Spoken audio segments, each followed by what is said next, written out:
Assalamualaikum Bu Nurmasari. Ya, waalaikumsalam Bu Ulfa. Iya, maaf mengganggu waktunya sebentar ya Bu ya. Iya, tidak apa-apa. Iya, ini sesuai dengan kesepakatan kita kemarin. Hari ini kita akan melaksanakan praktik kucing Bu. Iya. Dan saya minta Ibu sebagai observer dalam kegiatan tersebut Bu. Iya. Hampir saya lupa ya Bu ya kalau hari ini kita ada sudah buat kesepakatan. Jadi Bu Ulfa ini ingin melaksanakan praktek coaching dengan salah satu kucing ya. Iya. Nah, dengan menggunakan alur Tirta, betul? Betul sekali Bu. Iya. Iya. Nah, jadi dalam kegiatan ini nanti saya akan menggunakan rubrik penilaian ya Bu Ulfa ya. Ya baik Bu, supaya saya juga dapat mengetahui nih kelebihan dan kekurangan saya dalam melaksanakan kegiatan praktik kucing ini ya Bu ya. Iya betul. Jadi nanti kita akan memakai 4 kriteria ya Bu ya. Kriteria penilaian yaitu kurang baik, kemudian cukup, baik, dan sangat baik. Iya. Baiklah, sebelum kita mulai kegiatan praktek coaching ini, saya akan melaksanakan atau memberikan beberapa pertanyaan terlebih dahulu kepada Ibu Ulfa sebagai coach dan saya sebagai observer. Oke. Pertanyaan yang pertama yaitu kompetensi coaching apa yang ingin Ibu kembangkan? Ya baik Bu, kebetulan dalam kegiatan kali ini kompetensi yang ingin saya kembangkan pada praktek coaching kali ini adalah kehadiran penuh, mendengarkan secara aktif dan mengajukan pertanyaan berbobot Bu kepada coach saya agar saya itu bisa mendorong coach saya menemukan solusi terhadap masalah yang sedang dia hadapi. Begitu. Oh begitu. Kemudian yang kedua, dari ketiga kompetensi tersebut, kompetensi manakah yang secara spesifik akan Bu Ulfa kembangkan? Ya, dari ketiga kompetensi tersebut yang akan dikembangkan secara spesifik adalah kehadiran penuh Bu. Oh, kehadiran penuh. Iya Bu. Kemudian indikator ketercapaian dalam praktek coaching kali ini seperti apa Bu? Ya, adapun indikator ketercapaian dalam praktik coaching kali ini yaitu saya akan fokus memecahkan masalah dan saya juga akan menyimak apa yang disampaikan oleh coach saya Bu. Ya, baik. Baik Bu Ulfa, semuanya sudah saya catat ya. Jadi untuk mengetahui bagaimana Ibu mencapai apa yang diharapkan dalam kompetensi coaching kali ini, kira-kira kapan akan dilaksanakan percakapan coachingnya? Kebetulan hari ini Bu akan saya laksanakan dengan coach saya dan kegiatan coach ini dapat Ibu saksikan langsung ya Bu, untuk mengobservasi kemampuan yang ingin saya kembangkan tadi apakah sudah berkembang atau belum. Ya. Baik Bu Ulfa, nanti saya akan mengamati kegiatan coaching yang Ibu laksanakan dan menyampaikan pengembangan kompetensi coaching yang Ibu Ulfa harapkan. Baik Bu, terima kasih. Ya. Kasih Bu. Ya. Ya, baik Bu, sebelumnya perkenalkan terlebih dahulu ini adalah rekan saya, Mulyana, yang akan menjadi coach saya. Ya, salam Salam kenal ya. kenal kamu. Iya. Oke, untuk lebih enaknya nih ya, silahkan boleh dilaksanakan langsung praktek coachingnya. Saya sebagai observer akan mengamati, Ibu Ulfa sebagai coach dan Pak Mulyana sebagai coach. Iya. Enggak, silahkan. Izin untuk melakukan kegiatan? Enggak boleh. Pak Mul, sesuai dengan janji kita kemarin nih, gitu ya. Hari ini kita akan melaksanakan coach ya. Iya. Nah, kira-kira nih apa yang mau Bapak ceritakan hari ini?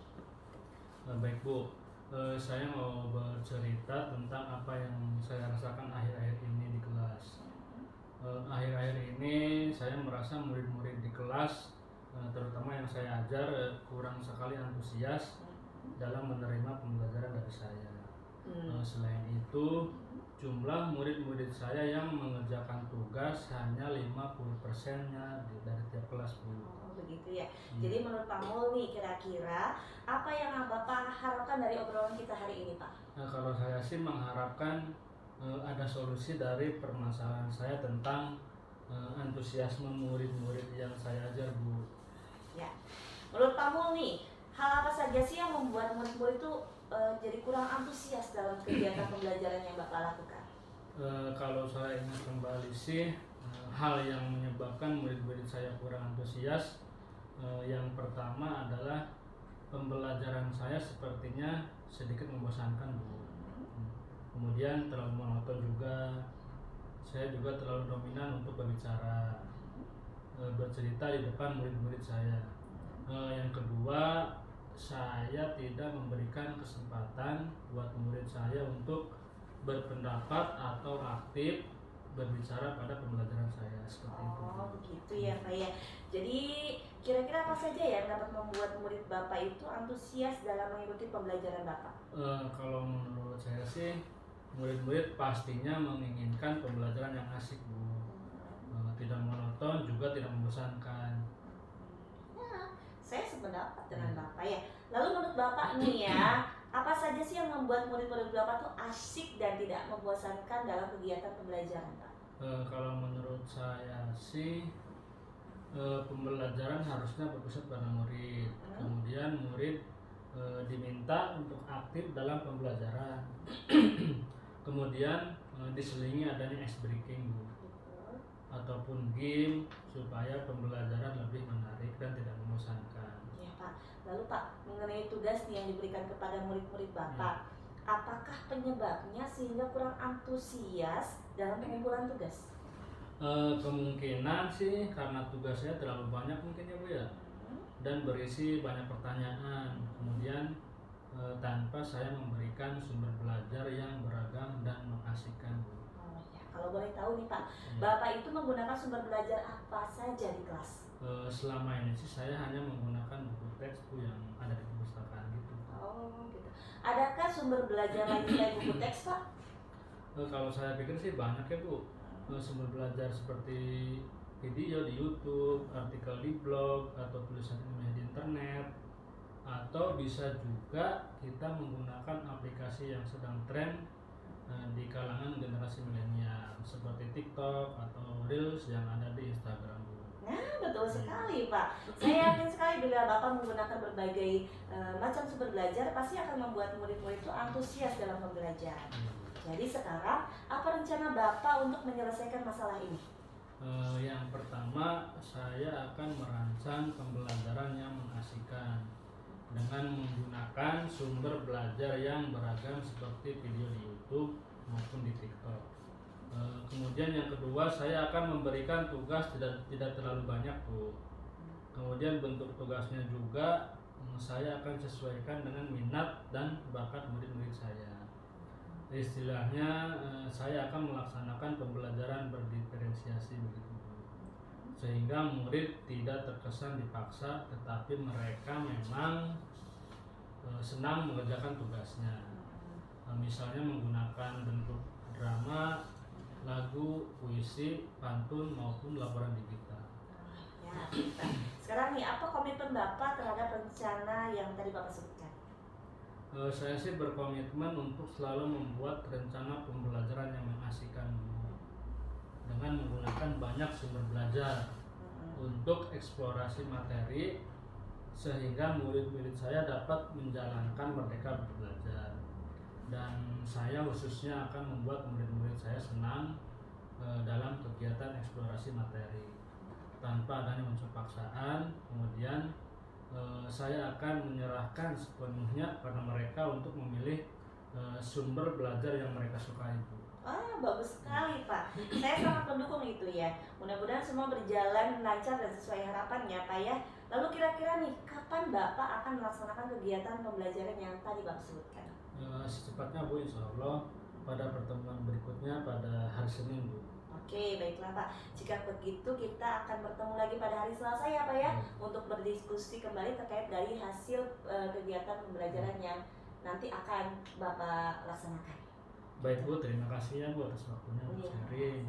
Mudah-mudahan kita semua bisa menjadi guru yang selalu dirindukan oleh murid-murid kita. Amin, amin ya. Saya juga pengen mengucapkan terima kasih kepada Ibu Nurmala yang telah berkenan mengamati dalam kegiatan praktik coaching ini. Sama-sama. Bu Nurmala, saya pamit dulu ya. Iya. Baiklah, Nurmala. Balik. Terus kau kapan? Iya, nggak apa-apa. Ya. Mau kenal dulu. Baik Bu Ulfa, tadi Ibu sudah melaksanakan praktek coaching dengan Pak Mulyana ya? Ya, betul. Ya, bagaimana hasilnya Bu? Alhamdulillah hasilnya baik ya Bu ya.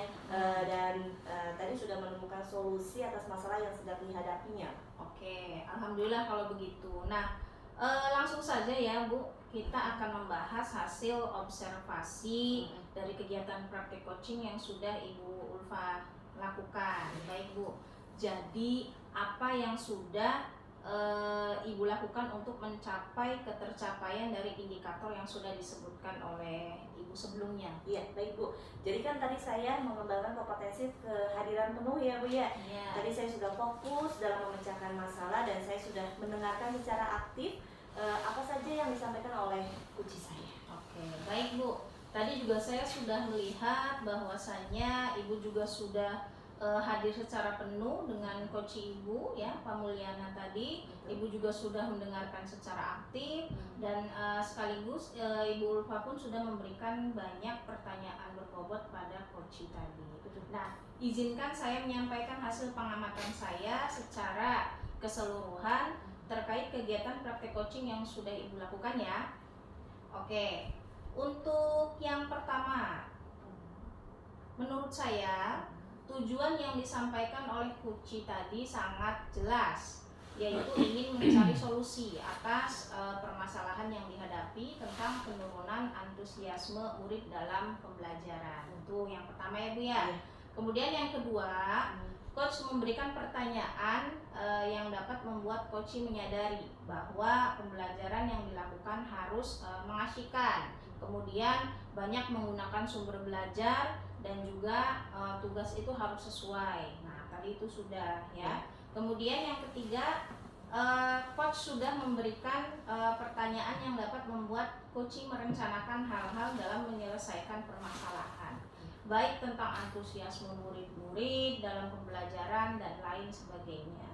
Dan terakhir, Bu Ulfa sebagai coach ini sudah menanyakan tentang komitmen terhadap rencana yang diambil oleh coach dan ternyata membuat coach itu menjadi yakin akan keputusan dalam solusi yang dia ambil. Begitu. Jadi kesimpulannya ya Bu Ulfa ya, dalam praktek coaching yang sudah Ibu laksanakan itu sudah sangat baik sekali. Begitu ya. Karena sudah sesuai dengan alur tirta serta sesuai dengan prinsip coaching, yaitu kemitraan, proses aktif dan memaksimalkan potensi. Begitu Bu. Terima kasih ya Bu ya, atas penilaian praktik coaching yang sudah saya lakukan tadi. Ya, sama-sama Bu Ulfa. Nah, setelah ini ya Bu ya, kira-kira apa rencana Ibu selanjutnya? Kompetensi mana lagi yang akan Ibu kembangkan? Ya, rencana saya berikutnya itu yaitu ingin mengembangkan kompetensi dalam mengajukan pertanyaan berbobot Bu pada coach saya, sehingga nanti coach saya itu akan terdorong untuk menemukan solusi dari masalah yang sedang dihadapinya. Oke, selanjutnya langkah-langkah apa saja yang akan Ibu lakukan untuk mengembangkan kompetensi tersebut? Ya, untuk mengembangkan kompetensi ini, saya akan merefleksi diri saya terlebih dahulu Bu, kekurangan apa yang ada dalam diri saya, dan saya juga akan memperbaikinya, serta saya akan mencari referensi bagaimana cara untuk melakukan coaching yang baik. Nah, kira-kira kapan Ibu akan mencari referensi tersebut? Akan saya laksanakan sesegera mungkin Bu. Oh baik, kalau begitu semoga diberikan kemudahan dan kelancaran untuk Ibu Ulfa. Nah, kira-kira nih kapan Ibu Ulfa akan melaksanakan praktek coaching lagi? Insya Allah secepatnya Bu, jika nanti ada rekan saya lagi yang akan membutuhkan saya sebagai coach. Jadi kira-kira kapan nih kita bisa ketemu lagi untuk mengamati kegiatan praktek coaching lagi Bu? Insya Allah 1-2 minggu ke depan ya Bu ya. Oh, 1 atau 2 minggu ke depan. Iya. Baik Bu Ulfa, insya Allah saya siap untuk meluangkan waktu mengamati progres Ibu dalam kegiatan praktek coaching yang akan datang. Ya, terima kasih atas waktunya ya Bu ya. Iya, sama-sama Bu, mudah-mudahan bermanfaat bagi kita semua ya. Iya.